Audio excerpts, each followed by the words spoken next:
Yeah. Good afternoon, sir. I am Purnima and I am from Ongole. మీరు technology గురించి చాలా ఎక్కడున్నావు? ఇక్కడ. ఓకే అమ్మా, క్యారీ ఆన్. సార్, మీరు టెక్నాలజీ గురించి చాలా ఆలోచిస్తారు, ఇంకా చాలా చెప్తూ ఉంటారు కదా. అదే విధంగా టెక్నాలజీ ఉమెన్ ఇన్కమ్ లో ఎలా ఉపయోగపడుతుంది అండ్ ఎంత ఉపయోగపడుతుంది? టెక్నాలజీ ఉమెన్ ఇన్కమ్ లో. ఎవ్రీథింగ్ ఇస్ టెక్నాలజీ అమ్మా. టెక్నాలజీ లేకపోతే ఎవరికి లేదు. ఇంకా ఎందుకంటున్నానంటే, ఒకప్పుడు నేను సెల్ ఫోన్ అంటే అందరూ నన్ను ఎగతాళి చేశారు. సెల్ ఫోన్ తిండి పెడుతుందా, సెల్ ఫోన్ ఆదాయం తెస్తుందని. నేను అడుగుతున్న అందరికీ సెల్ ఫోన్లు ఉన్నాయి కదా, భర్తకు కూడా ఉన్నాయి కదా, కొడుకు కూడా ఉంది కదా సెల్ ఫోను. అంటే ఇప్పుడు ఎట్లొచ్చారంటే, భార్య లేకపోతే కొంత సమయం భర్త ఉండగలుగుతున్నాడు, భర్త లేకపోయినా కొంత సమయం భార్య గడపగలుగుతుంది ఏదో పని పెట్టుకొని. ఫోన్ లేకపోతే మాత్రం ఇద్దరికి పిచ్చి పడుతుంది. అవునా కాదా అని అడుగుతున్నా. అంటే ఏంటి టెక్నాలజీ? సెల్ ఫోన్ అనేది నిత్యావసర వస్తువుగా తయారైంది మీకు. కానీ సెల్ ఫోన్ కూడా సద్వినియోగం చేసుకోవాలి. అట్లా కాకుండా చిన్నపిల్లలకు సెల్ ఫోన్లు ఇచ్చేస్తే అక్కడి నుంచి యూట్యూబ్లకు వెళ్ళిపోతే ఏవంటే అవి చూస్తే పిచ్చి పడుతుంది, చెడిపోయే అవకాశాలు వస్తాయి.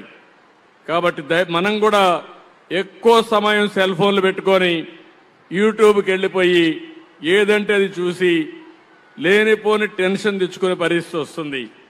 కానీ సెల్ ఫోన్ వల్ల, టెక్నాలజీ వల్ల ఏ పని కావాలన్నా సుజావుగా జరిగే పరిస్థితి వస్తుంది. మీరు ఒక వస్తువును తయారు చేస్తారు, ONDC ప్లాట్ఫామ్ ఉంది, అందులో పెడితే ఆటోమేటిక్గా బుక్ అవుతుంది.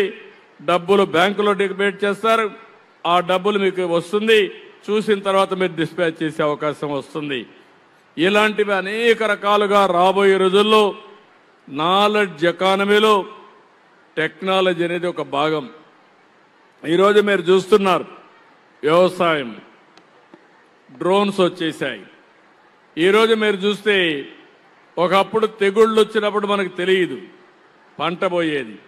ఒకవేళ కొట్టాలంటే 4-5 సార్లు పురుగు మందు కొట్టేవాళ్ళం. దానివల్ల పురుగు మందు ఖర్చు అయ్యేది, ఆదాయం తగ్గిపోయేది. ఈరోజు డ్రోన్ ద్వారా నేరుగా పంపిస్తే ఎక్కడ తెగులుందో చూసి ఆ తెగులుపైనే పురుగు మందు కొట్టే పరిస్థితి వస్తూ ఉంది. ఖర్చు తగ్గుతుంది, ఆదాయం పెరుగుతుంది, మనం తినే తిండి నాణ్యత పెరుగుతుంది. అంత మునుపైతే మీరు తినే తిండి అంతా కూడా ఈ యొక్క పురుగు మందుల తిండి తిని చాలా వరకు క్యాన్సర్ వచ్చే పరిస్థితి వచ్చింది. ఒకప్పుడు మీరు గుర్తుపెట్టుకోండి, ఈ విషయం కూడా చాలా ముఖ్యం. పంజాబ్ రాష్ట్రం ఐడియా ఉందా మీకు? మన దేశంలో ఒక రాష్ట్రం ఉంది పంజాబ్. ఐడియా ఉంది తల్లి మీకు? ఐడియా ఉందంటే చేతులు పైకెత్తండి. ఓకే. పంజాబ్ రాష్ట్రం ఎక్కువ వరి పండించేవాళ్ళు, ఎక్కువ గోధుమలు పండించేవాళ్ళు. అవి మనకంతా వచ్చేటివి.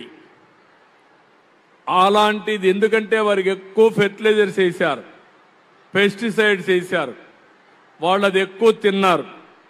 ఈరోజు ఢిల్లీకి ఒక్కొక్క రోజు ఒక ట్రైన్ వస్తుంది.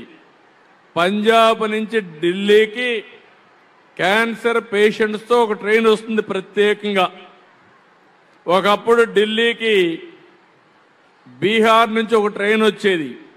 ఎందుకంటే లేబర్ కోసం తెల్లవారితో ట్రైన్లో వచ్చి సాయంత్రం తిరిగి ఊర్లకు వెళ్ళేవాళ్ళు.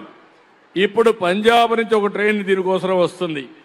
అంటే ఆ పురుగు మందు కొట్టిన తిండి తిని క్యాన్సర్లు వచ్చే పరిస్థితి వస్తూ ఉంది.